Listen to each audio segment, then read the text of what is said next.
Hello friends, in this quick tutorial I'm going to show how to add hyperlink in Adobe Acrobat. Click on Edit PDF, Link, Add Edit Web or Document Link.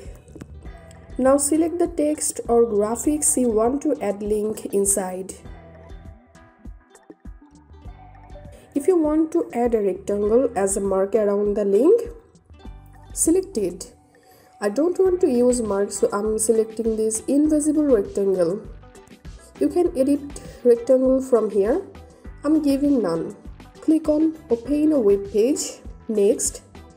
Now enter the URL here. Okay. Now close this Edit PDF panel. Now if I hover above this text, we can see here a link has been added. I'm clicking on it and here we can see that I'm at the web address that I put as a link to the text. That's it for now. If you have benefited a little from this video, then subscribe to this channel. Thank you.